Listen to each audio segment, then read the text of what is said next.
All right, we are back here, BGP Lounge time, and we have a very, very special guest, someone that we've tried to have on the show for like the last month or so.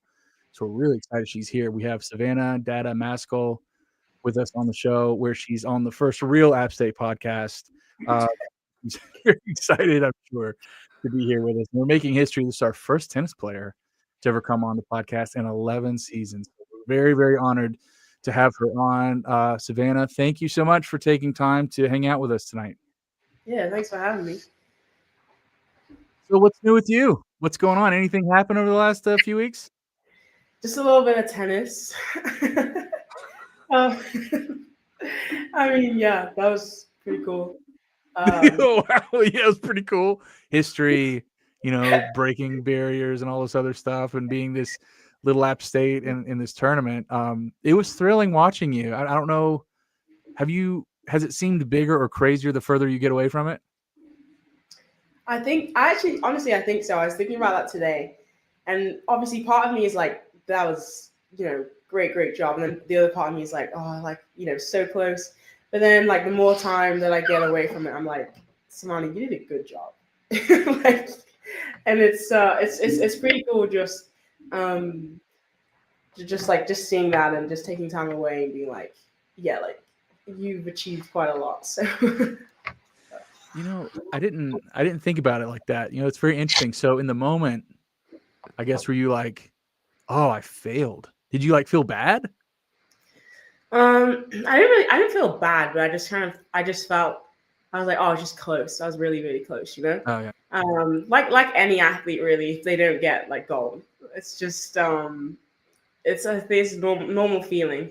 It's a weird feeling as well because like you finish top 8 in the tournament in the country, and it's like, wow, you've done a great job. But then the competitor inside of you is like, okay, next time we need to do this, we need to do this. But like being able to take a breather now and have a reality check, it's been pretty cool just seeing what I've done and kind of, yeah, seeing that. Yeah. Charles and I had a great time following you. Charles, I know that you're Yeah, the tennis player. He's the tennis player between the two of us. So he was teaching me a lot.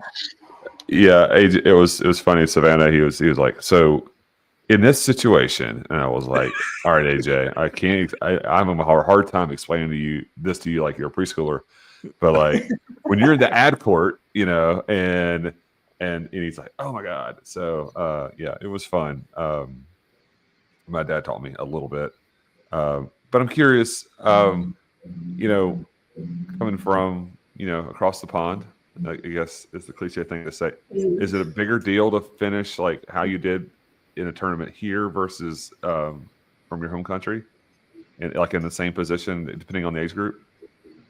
Yeah, I mean, I would say so because especially here in college, a lot of people now, like the path is, if you're insanely good, then you'll go straight to the pros. But the path Right. now is kind of like play in juniors and then go to college, and then if you want to play pro, usually you do that after. And so you get, the competition isn't just England; it's the whole of the US, and then it's international too. So literally every other country is competing for a spot, on the roster at a D1 school, and then being able to qualify, and then being able to finish top 8 out of all those people trying to qualify. Pretty big deal. So yeah, I would definitely say it's bigger like doing that here than over there. Was So that your plan? Like, did you have a goal of like I would like to be an All American before I leave playing D1 college tennis? Yeah, I had like friends that went over before, and they had told me about how good the experience was, and so I kind of thought like that would be good for me, good fit. And then when I first came to college, I didn't really know much about it, but I knew that being an All American was a huge thing, and I think I remember asking somebody like, "What is that?" And they explained it to me. And then obviously being in the college system for a while, you get to understand like the gravity of that and like what that means and everything. And I remember thinking to myself like, I really want that, but I don't know how to get it. It seems so far away. And so it's pretty cool now to say that I am an All American. Yeah, that's a really cool accomplishment that I'm proud of. So What did everyone back home say about it? My mom and dad, my mom and dad, they didn't really understand what it meant. They like knew obviously I was winning the matches and like they're big into tennis and everything like that. But I said to my parents, I was like, I'm an All American. And then my dad, he was like, I mean, I've only really heard that on the movies, but like I don't really he was like, I don't really know. And then like the next day he came back having done some research and he was like, wow, Savannah, like that is he was like, that is so good. That was like thanks. Oh, that's amazing. And so so they're really proud of me and it's kind of like I'm having to explain to them what the accolade means, and that's okay. But yeah, they're just really proud. So Yeah, that's really neat. They probably thought you defected.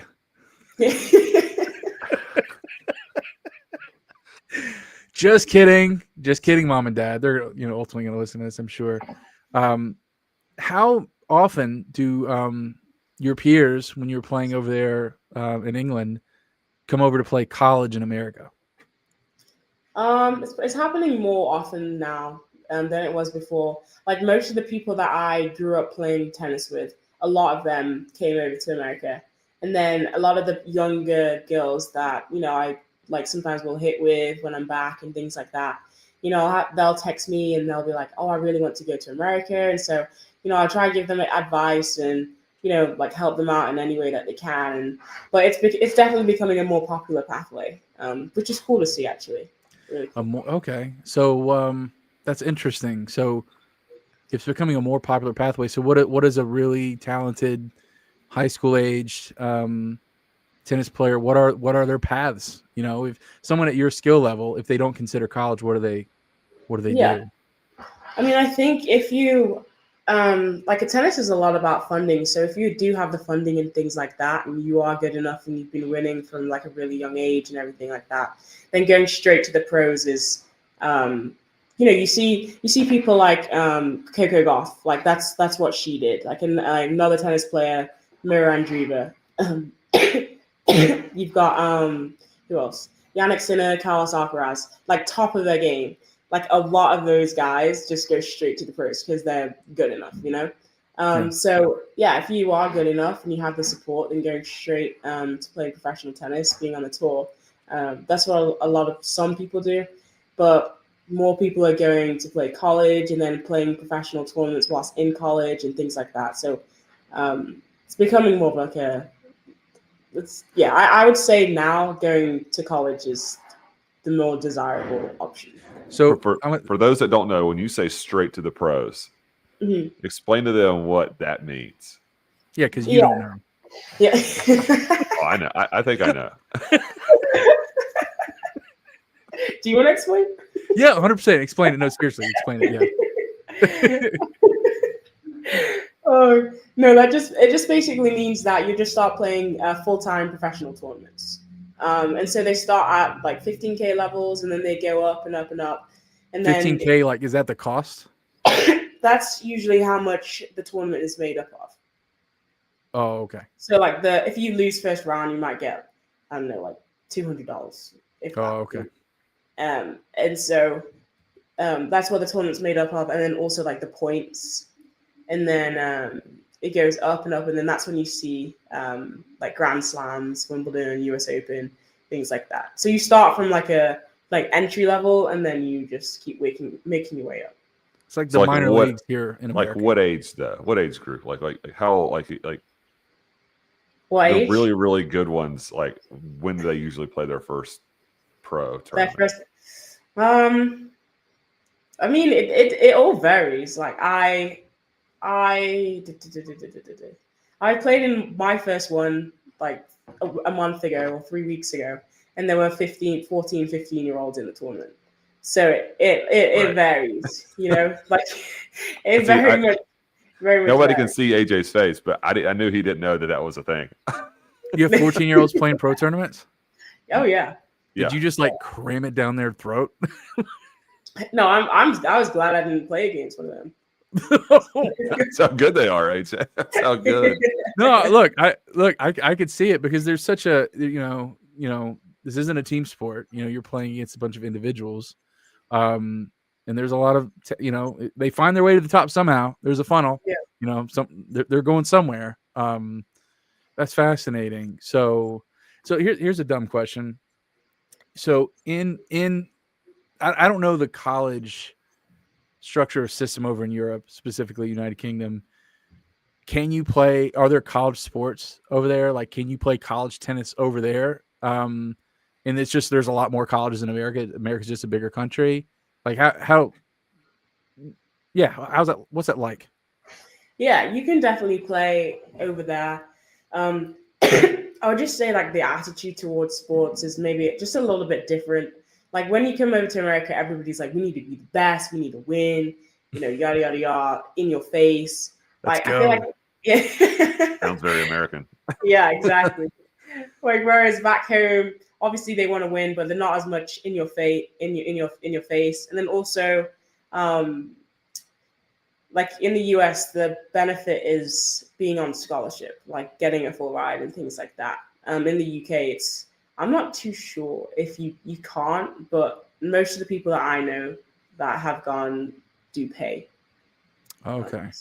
Yeah. Pay to play. Okay. Pay to play in college. Listen, we watched you play obviously down there in Orlando. You got kind of in your face. You got kind of loud. You got a very American competitive spirit. It's I don't know if you were like that when you were a little girl, but you are now. You're super competitive, which is great. Do you like that attitude better or that approach better? Competitive? Oh yeah, I love it. I feel like my personality is able to like come out on the court more because I'm like I can be quite loud and just like laughing and like joking around, and so I feel like that's allowed, especially in college, things like that.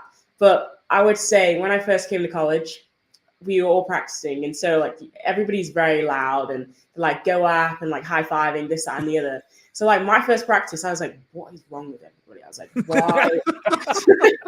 I was like, why is everybody just like shouting go up whilst we're running around the court in the warm-up? I was like, what is this? And so I had to get used to like saying go up and cheering and things like that. But now it's just spirit. Yeah, exactly. Yeah. Now it's just it's like what you do, so second nature. Yeah. So before we get too far ahead of ourselves, our favorite place to start with a guest, someone that hasn't been on the show before, is like the very beginning, your background, and this is a little different because typically, let's just say we had Jason Hunter on the show last week who played at Appalachian State football. He played in the NFL. He's a great player. It's easy to start like in high school, but from what you just said with tennis. And the journey for players can start a lot differently. It's not as kind of like the pipeline from like high school to college to pros. What is your journey to get to Appalachian State from being a little girl playing tennis over in England? Where are you from in England? Nobody listening to this except Charles, who apparently is what do they call someone that's obsessed with England? I don't even know. I don't even know what to call it. He's obsessed with England. How'd you get here? What's your background? What's your story? Yeah, so I started playing tennis when I was around 10, which some people say is kind of late, but that's just when I started. I was at school and we were doing like PE, I guess, and playing against the wall. And so I think the teacher came up to my mom when she picked me up and said, hey, like your daughter has pretty good hand-eye coordination. Maybe you should start her in tennis. And so I started going to like the local club and I really enjoyed it. And then I just started playing and, playing tournaments from there and then just started progressing from there, and like I really, really loved it. And then I also used to play this sport called netball, which is I kind of explained it before, but it's a little bit like basketball, but like not really like basketball. It's very clear. It's weird. It's weird. It's weird, but it's a good sport. And so I used to play that. Say it again. How do you pronounce it? Netball. Netball. Netball. Okay. Yeah. All right. Netball. And so I used to play that and everything, and representing my country and things like that. And the one thing that I really loved about that was the team dynamic, and I got to hang out with my friends all the time, and I think that was the one thing that was missing, especially from tennis. And so I kind of dabbled in both for a while, and I came to a point where I was like, I need to choose. So I chose tennis because that's just what age is this where you made the choice? This is about 16. Okay. Yeah. And so I made the choice at around 16. And I mean, I feel there was quite a lot of pressure just to make the choice and things like that. And um, but so tennis, that's what I chose because I've always just loved tennis, and that was the right thing for me. And so when choosing where to come to college, um, I like that recruiting process was so stressful. Like having to speak to like college coaches and like building up a relationship with the coaches like over the phone. And I'll never forget. I was just on the phone and I like my first ever one, and I get met with I can't remember who it was, but they're like, "Hey, Savannah," and I was like, just so American and like so loud, and I was like, "Wow, this is a lot." And so I was speaking to a bunch of different coaches, and I always say like my faith is a big part of my journey too, and so I really felt called to App State. Never heard of it, never even knew it. Quite frankly, it existed. Never even heard of Boone, North Carolina. But I felt called by the Lord to come to App State. And so without taking a visit or anything, I was just like, yeah, okay, sure. So yeah, so I picked up the phone to my coach at the time, because what actually kind of funny story with that, but one time I was she had offered me, she wanted me to come, but I was just like, I'm not too sure because The Appalachian coach offered you? Yeah, so she was speaking. So and I was like, okay, I'll have a think about it, and so yeah, speaking to different colleges because I just wasn't too sure, and just like kind of like I guess praying through it and everything, and I was like, hey, this is the right decision, and so I was trying to get in contact with her, and then crickets. So I was thinking to myself, I was like, I've just blown this whole opportunity. Like I was like, there's no getting back to her. I started texting the assistant coach at the time. She texted me back, and then didn't text me back. And then I text the teammate, the girls that were on the team at the time, they would text me back, and then silence. And I was like, Savannah, you've just blown this whole Okay, hold on a thing. second. Time out. Let's stop for just a second. Everybody has a different timeline to what constitutes crickets. Okay, Like, got you. Okay, 6 it hours, was a day, a week. it's like 2 weeks. 2 weeks? Oh, that's total crickets. That's ghosting. That's Oh, so yeah. crickets. Yeah. I was like freaking out, and I was like, this is ridiculous. I was thinking to myself, what have I done? And so I remember, I think this was like early in January. I remember we were so like my church, we do this thing, and it's we do like 21 days of prayer and fasting, and so they would help the youth. So we would get on a call in the morning if we wanted to and join it for prayer. And I felt like the Lord just be like, hey, ask for what you want. And so I did. And I was like, I just really want prayer for a good college in the US. I kid you not, later that same day, she calls me out of the blue. And so I pick up, and I'm so shocked that I pick up, I answer the phone, I was like, oh, sorry, I'm really just stressed out right now. Can I call you back? Because I was freaking out. I was like, what has just happened? So You answered the phone and said, I'm stressed out. I'll call you back. Oh, wow. God gave you a gift and you threw it back in his face.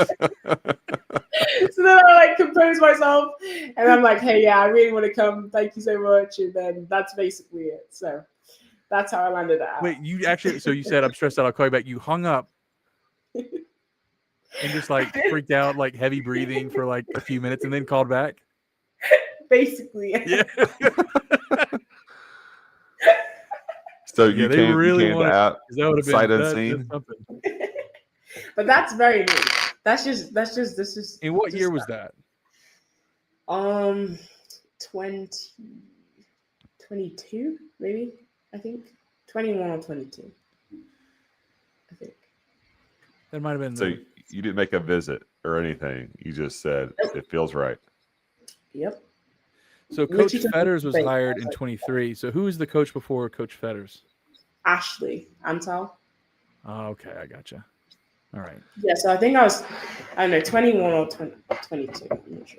So I think this is very interesting, AJ. So, this is unlike most athletes. They visit the school, and this is the right fit. You go see professors, academic people, sports people. This is like you pulled into the United States. You went to Boone, and you were like, what was the first thing you did? Like you had, like, when did you get here? Like, how long was it before you went to classes? And then that whole filling out process, like that first semester you were here, of like America and I'm playing a college sport and the whole thing.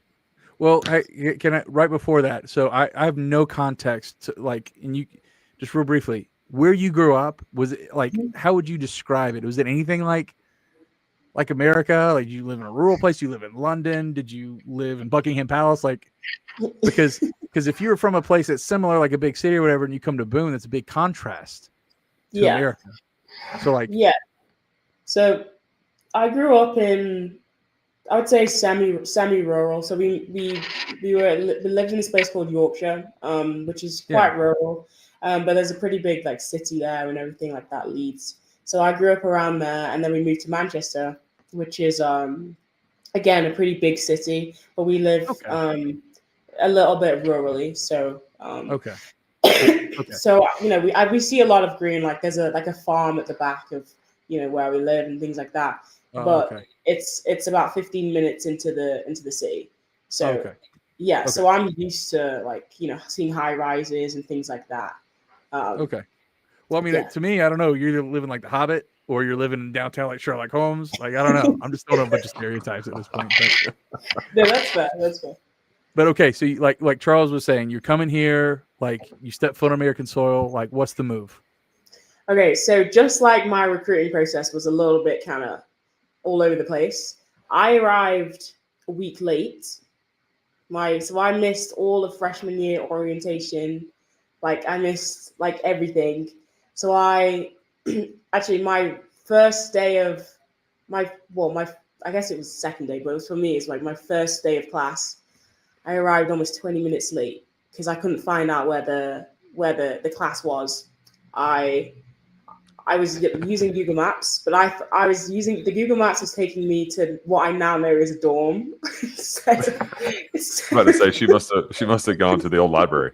No one knows how to get around in there. instead of the building, so I rock in like 20 minutes late, and I'm like sorry, and with an English accent, and I'm like people are just staring at me, and I'm just like. Oh, get a load of this girl. Yeah, real funny. I'm like, what is going on? So that was a little bit all over the place.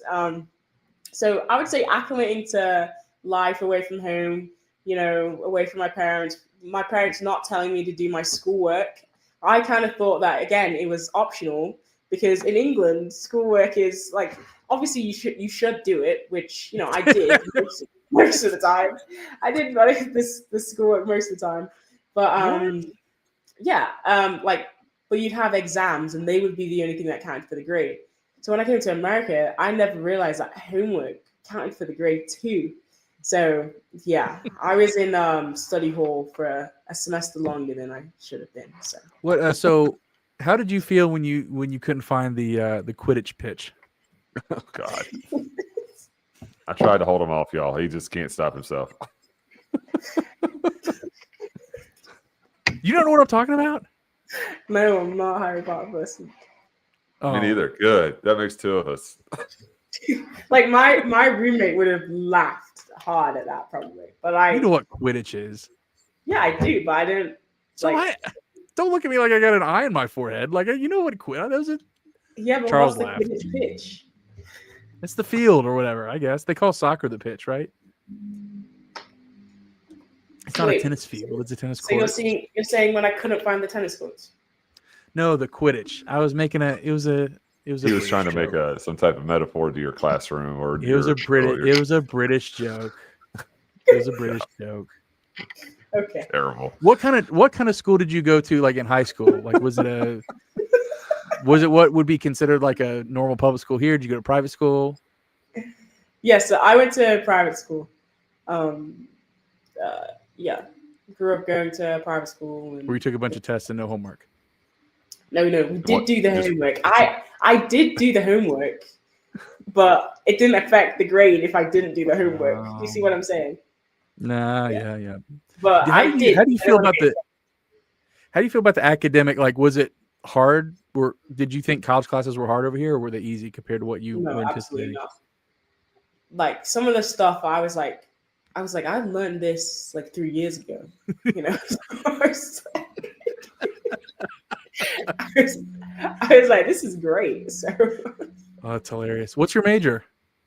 journalism. Journalism. Okay. Yeah, All right. minor in English. So, Well, of course, minor in English. Should be an English major. Am I right? Jesus. He's having way too much fun, y'all. Where's the where's the journalism department? Where is that? What building is that in? Oh, Is that Lord. Sanford? no, Walker Hall, and Walker. then Oh. Way. Oh. and then Beasley Media Complex. Oh, okay. I got Do you know where that is? Yeah. Okay. I went to 'Cause school there. A lot of people never go to school, never know where that is. Really? Okay. Yeah. So I just have to say opposite ale, and then they're like, oh. Oh, the place that has a parking deck underneath it, you know, Yeah. sale house. Yeah. Oh, yeah. I didn't know that. So academically, you were good. You were fine. You adjusted well. What about other cultural elements of living in Boone, North Carolina? Like, what did you think of Boone? I mean, I just thought it was very quiet, oddly friendly. I had to get used to that. Like in England, people don't just come up to you and like compliment you, really. Whereas in Boone, like my mum and I were walking this one time, and this lady, she had like older lady, she rolled down her window, and my mum was like, "Oh gosh, what's she gonna say?" And she goes, "Excuse me, ma'am, I just love your trainers." My mum and I were like, "What is going on?" So, so that was kind of weird to get used to, and just like how friendly everybody was. I think that was a big shock, but I love it now. So, how is it getting used to people hearing your accent for the first time? people like, wait, are you British? And then I do the whole yeah, and then they just get over it fast. Yeah. Like I'm over it now. It's been 4 years, you know. Your accent had to have your accent probably gets a lot stronger when you go home. Oh yeah. So when I speak to my mum, or if she, I don't know, if she listens to this, she'll probably be like, Savannah, why are you speaking in an American accent? And I'm like, I'm not. I'm just talking. She's like, I don't know what this transatlantic accent is. But Transatlantic. Oh man, that's good. There's a great it's a little bit different in Watauga County than it is maybe like in Charlotte or Winston-Salem or things of that nature. There's a great video of Emily Blunt when she's on the Tonight Show, or she's on some late night talk show. But Emily Blunt's an English actress. Charles, I'll catch you up later on this. I just assumed. But she's married to Jim from The Office, who's an American actor. Charles, I'll catch you up later. I know who Jim from The Office is. Sorry, I just have to make sure. Anyway, so they raised their kids between the countries, and she talked about having her daughter, you know, their kids are growing up with one, you know, mother has an English accent, dad doesn't, you know. And she says she got disappointed when her daughter said, "Mom, I want some water." She's like, "It's water." It's like, "It's water." And they're having a struggle. They're having a power struggle between their kids and their accents. So I can only imagine that you coming over here living in Watauga County in Boone, North Carolina with a bunch of Americans, it just softens you up a little bit. Yeah, it definitely does. How often do you go home? I'm sorry, Charles, go ahead. I was going to ask her what her favorite place to eat in Boone was, outside of like, you know, the stuff you see pretty much, you know, in every interstate exit. Like, what's your favorite local place to eat? I would say for like sandwiches, I love Wildwood. I don't know if you've been there. Yeah. Really, really good. Love that place. I really like Kobo, actually. That's another good place. Kobo's a fave. Where else? I'm not too sure. I'd probably say those are like my top two. And then like I'm a sucker for good hot chocolate. I think Venture does the best hot chocolate in the best hot chocolate. Venture. Oh, yeah. There you go. We just happened to have one of our sponsors is Boonshine. I'm not sure if you've heard of Boonshine, but their Christmas beer is made with Venture chocolate. So Might have to get some royalties from Venture. Go in there for a couple So bonbons or something. yeah. Father Christmas will have to deliver her some hot chocolate, maybe for the holiday season. That's cool. So what? So these are the important questions that I think people really want to know. What is your stance on Bojangles?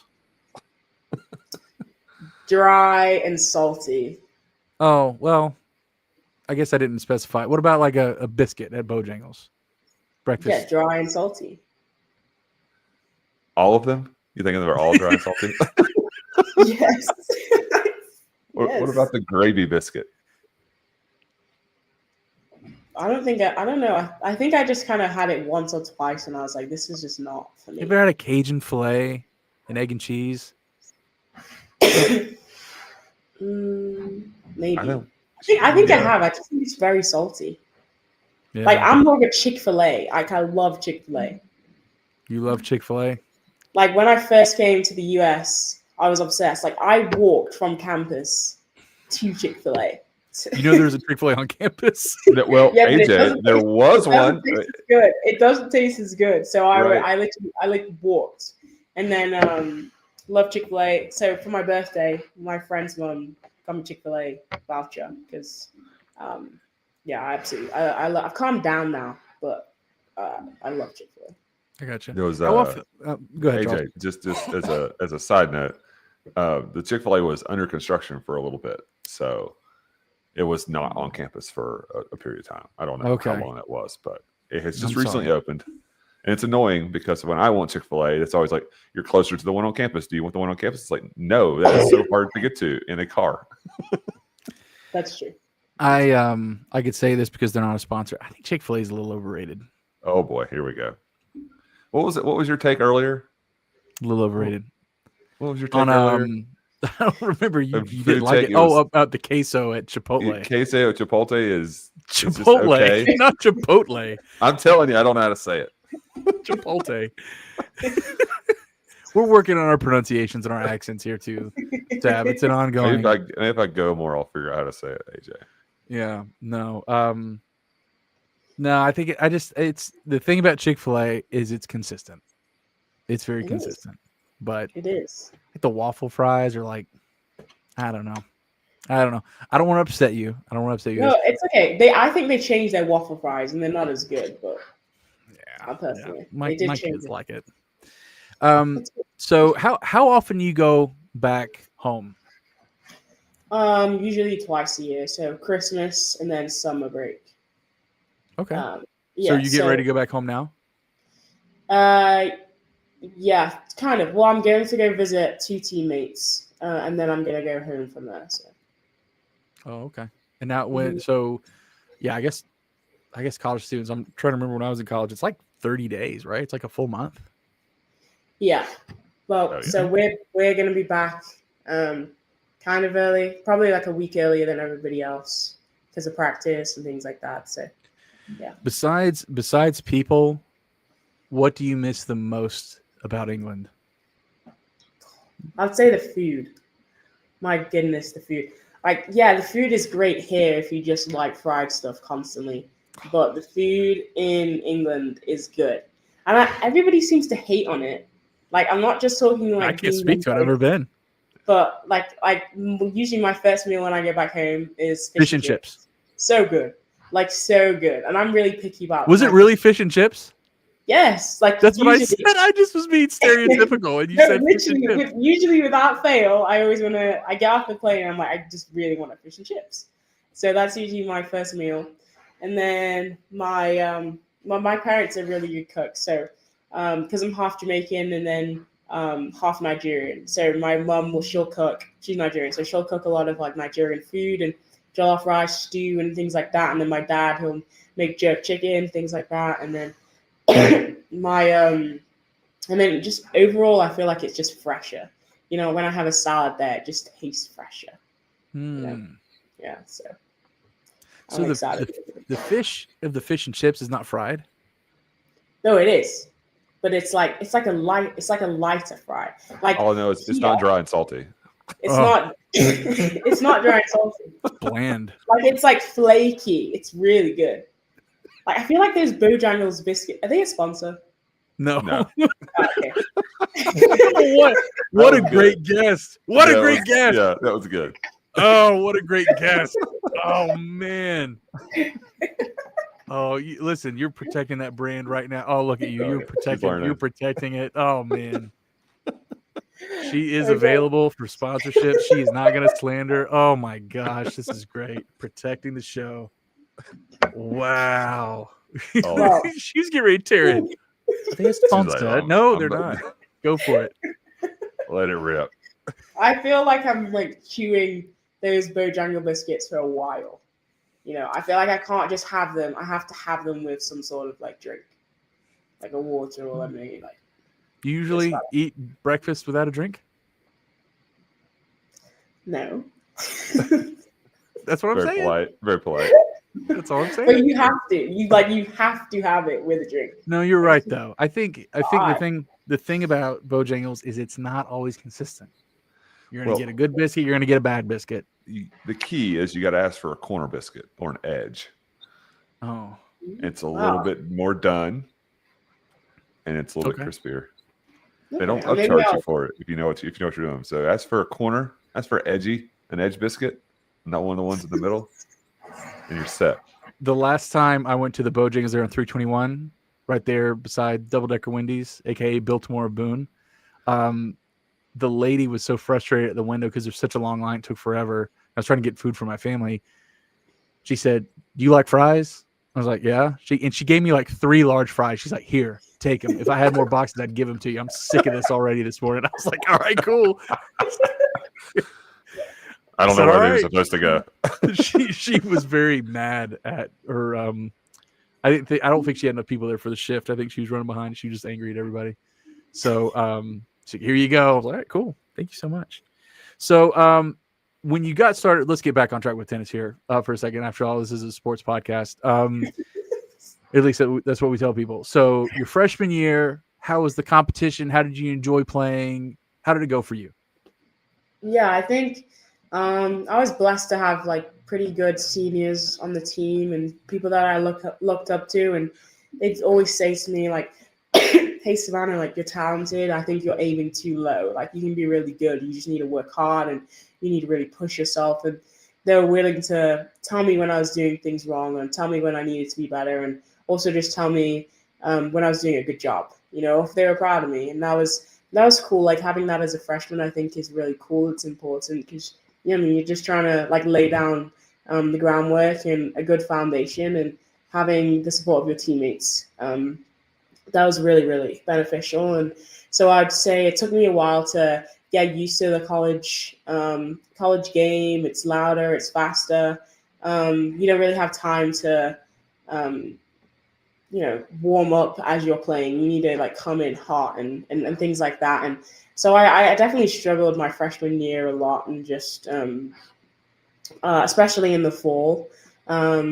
And then in the spring, it got a little better, found my groove and things like that. And so, I started to have a little bit of fun. But I would say having those teammates really helped me in my freshman year. And yeah, good foundation was built. So it says you were first team all Sun Belt in singles though your freshman year.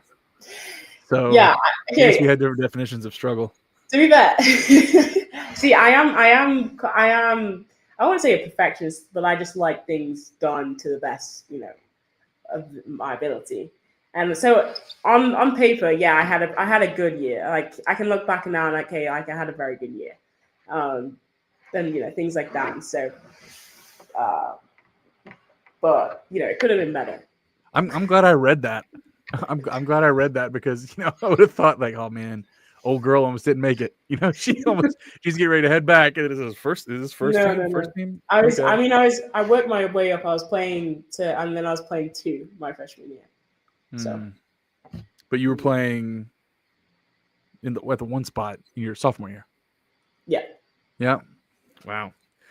So what's taking it to the next level? I mean, obviously, like you just really turned it on this fall, and of course we still have your spring season. So what's it been? What's it been that's elevated your game? Yeah. I think honestly, just like a lot of the hard work is like clicked and come together. And I'll always say like my faith is like a huge part of my journey, and that's just something that I really rely on the Lord and in all things. And I think like I would say His timing is perfect. But I think as well, like a lot of the hard work of like over the summer, I was able to work and play at a club in Florida. So that was good, and I was able to see like professionals would come to the club, and so I was just able to see them train and see how like the mindset and how they step onto the court, the mentality, and just see what they do because we're playing the same sport. They're doing exactly the same thing as I am, but they're just doing it 1,000 times better, and with no reps off. And there's a real like sharp focus when they're on the court, and so I was able to see that up close, and I just watched them hit, and I was able to talk to some of them, and so I think that really helped playing and training a little bit over the summer. And then also just the mindset. I was like, it's my senior year. Like I know that I can be good. I know that I can do good things. And I came in and I said to my coach, I was like, hey, this is my year. Because we made NCAAs for doubles last year, and when we were at Baylor, which was where NCAAs was, we were watching the singles, and my partner and I, we looked at each other and said, like, this is going to be us next year. And I really took that to heart, and I knew that I was capable, and so I think a lot of it was just the Lord's timing and just self-belief and working hard. So I think it just all came together. It clicked, and I think it's cool as well just to see things clicking at a time where, like, again, I don't want to be peaking it like my freshman year, because I've had plans to play after college, and so I'm glad that I'm hopefully starting to be even more in the up, as I'm leaving, which is really, really cool. So you mentioned, this is really interesting to me. So you spent the summer at a club in Florida, and there's some pros down there. What's that routine like for you? Like, what, like, you living close to the club, getting up early, working out? Like, what's the routine like? What's the day in the life of you working out this summer? Yeah, so I was working at like a tennis academy, Everett Tennis Academy, and Where in Florida is that? Boca Raton. Yeah. So I was working there, and I think call time was like 7:15. So we'd get there for 7:15, and then you'd have like the first session, you'd have maybe a 15-minute break, then you'd have the next lot of kids that they would come in, and then you'd get a lunch break for an hour.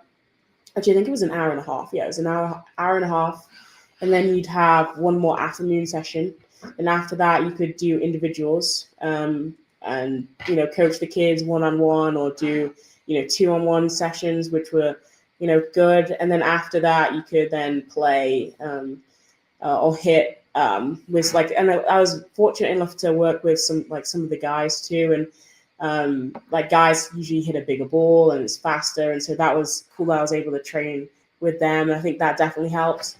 And then also, I said to the club beforehand, I was like, I'd like to hit because I'm still getting ready for going to college, and so in part of the day that I described, sometimes I would just hit with some of the top girls, or I would hit in with do a lesson with them, or play a set against them. And so that was really cool. That was very beneficial. What is it? What when you say top girls? What are the top girls? Are they doing the same thing that you're doing, working the camp and stuff? Who are the top girls? So they're in the academy. So so the academy goes up to, I think, 17 until you graduate, and then you go to college or go pro or whatever it is. Okay.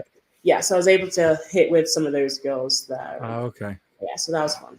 You said guys hit a bigger ball. I just want to understand, like, do they literally hit a bigger ball? Like, what does that mean? Oh gosh. Yeah, so they just hit the ball. Oh, shut up, Charles. I'm learning here. They hit the ball a lot harder, for the most part, and then they also have the ball's heavier. So, like, girls tend to hit the ball a little bit flatter, whereas when they hit the ball will bounce on the ground and then bounce up, kind of like vertically. A lot of top spin. Yeah. Yeah. Like just very, very high. Whereas girls, the ball's coming to you more. So with guys, the ball will bounce and then like jump up a lot of top spin, whereas girls, the balls will just come at you and stay lower. So that's one Is of it the beneficial to practice against guys? Yeah, it can be just because you're getting used to like the speed, moving a little bit faster, and then it's also harder to win points against them because I'll play against girls and I'll hit a decent shot and they maybe if that's going to be a winner or they are gonna or my next ball will be an easy putt away. Whereas the guys, sometimes I'm playing against them, I'm like I've literally hit what would be 3 winners and they're still getting the ball back. So yeah, it helps with shot tolerance and things like that. Charles, you should go play with her sometime. Let's get the cameras out and record it live. I mean, I'll just return her serve if I'm lucky, and then just run to the net and hope that she hits it at me. Let's live stream it. Let's do it. That'd be fun. No, that would it would raise all the money. NIL deal for Sav. Big C, get there. Start stretching your hammies, big boy. But no, that's real beneficial because, like, if you're playing kind of that co-ed game, it's like men are not used to having to hit the ball off the ground and hitting those like low ground strokes versus, and you're not used to hitting the ball like up around like your waist and higher, which is pretty normal, right? I mean, that's part of the game. And dude, you had me at hitting a bigger ball, AJ. I honestly didn't. It was not like a baseball softball situation. I think that's what was going through your head. I didn't think it was. I thought that's when she answered the question. That's what I thought she meant.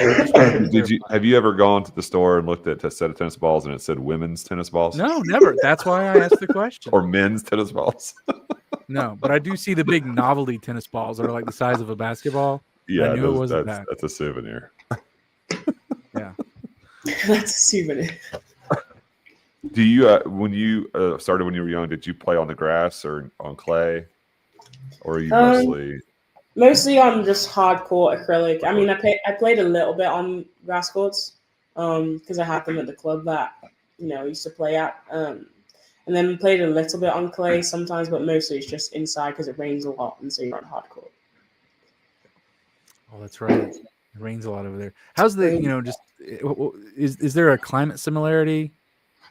In some cases, with Boone and where you grew up, I would say maybe the amount that it rains. I would say it definitely rains more in Boone, but it can rain a lot where I am, and just overcast gray like for weeks at a time, and so that's probably like a similarity that Boone has with Manchester. How popular is tennis where you're from? Tennis? Yeah. I would say it's pretty big. Like it's not as big as say, football, soccer, what you guys call it, and so, but it is big. Like tennis is pretty big, but it's not. Like when Wimbledon comes around, like everybody's watching the TV, most likely. But other than that, people aren't really following that much. So it's bigger there than here. Tennis? Yeah. No, I don't really know. I don't think so. Oh. Yeah. Okay.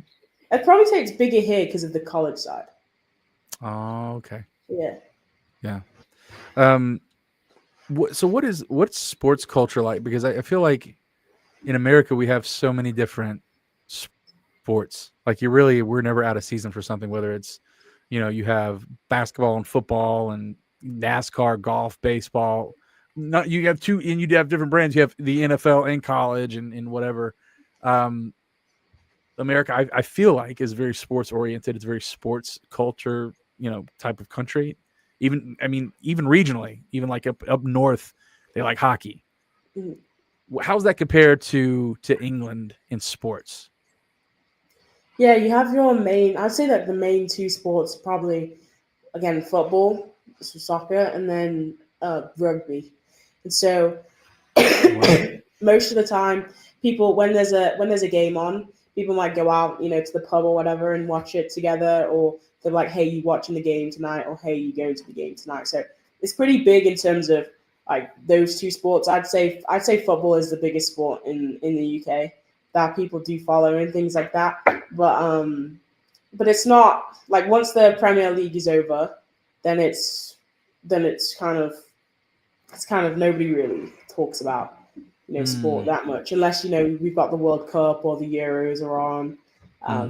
But other than that, it's not really. Or unless, like again, a Brit has a decent run at Wimbledon, things like that. and it's nobody's really talking about their favorite, university team, things like that. Do you like soccer? Yeah, love it. What's your favorite Actually, team? Man City just played today. I think they won. They were 5-2 up when I last saw. I support Man City, so they were 5-2 up when I last saw. Did you play growing up? Yeah, I played a little bit actually. Yeah. Okay. Yeah. Nice. Very cool. Well, that's awesome. Have you enjoyed and obviously being an Appalachian State podcast here, how have you enjoyed college football in America?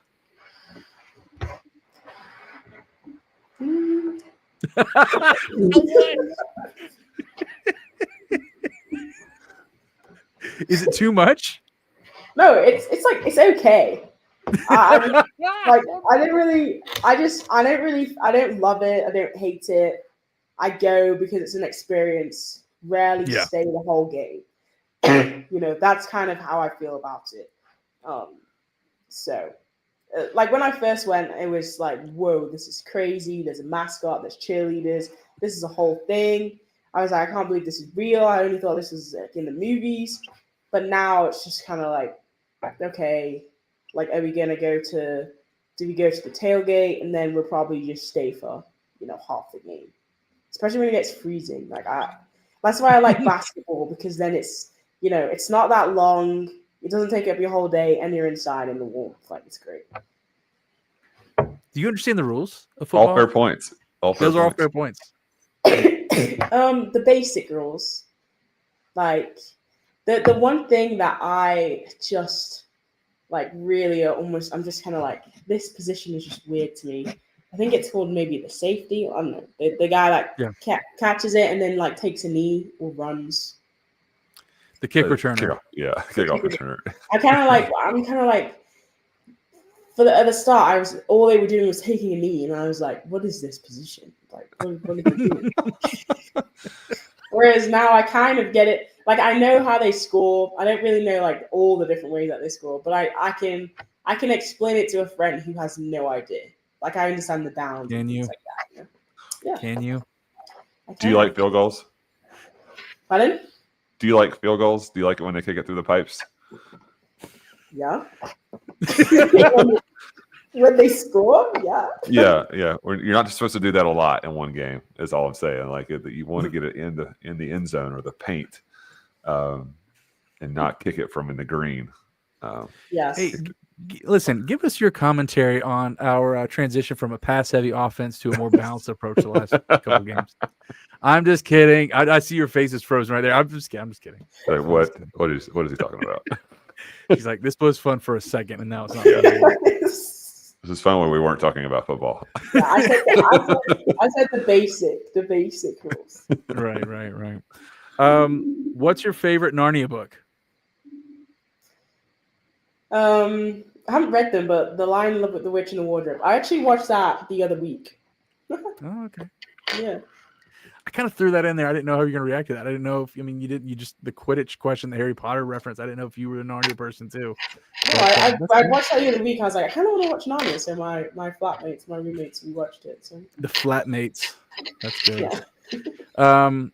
That's awesome. Well, we're so proud of you. It was so awesome watching you on that stretch of just great tennis where it took away from a lot of my workday like 10 o'clock in the morning. But it was fun. It was riveting because you were doing something historical, and Charles and I we love talking about Appalachian history and these big moments, and it was just great. We had followed your victories earlier in the fall, and you were making noise down in Orlando, and it was great. So just a blast watch you. Charles is there. We could go on forever. We're just real proud of you. That's all. Like, representing that it's a big deal. So it's a good reason to it puts us on the map a little bit, and that's kind of our culture here is like the little person that said they couldn't do it, and somebody like you being able to do it, and because we're not supposed to be in those tournaments, and you were, and so that's a big deal. Appreciate you, all that hard work you put in and to make that happen. Yeah. Anything you want to say to the Appalachian fans listening to this right now before we sign off? Just thanks for the support. Like I really felt a lot of it, especially when I was in Orlando and just like leading up to the tournament, getting like messages from some like the tennis alums. So, I really appreciate it. And I guess like the culture that I just feel like it does feel like a family. Like walking back at the game and people saying, "Hey, like, are you the tennis player?" And just like, yeah, it's like this. It was like kind of crazy, but then just them knowing like, hey, like we're so saying that we're so proud of you, like we were watching, like it was so good, and we're all behind you, can't wait to see what you do. So like I'm really, really grateful for it. And so I continue to keep wearing the A, representing it well, and playing when I play after college. So really appreciate it. Well, awesome. That's awesome. So we're going to sign off here. So Sav, just hang out right there for a second. For everybody that's downloaded this episode and listened so far, thank you so much. And thank you to our sponsor, Boonshine, not Bojangles, for sponsoring this episode. And until our next one next week, whenever that is, go Apps.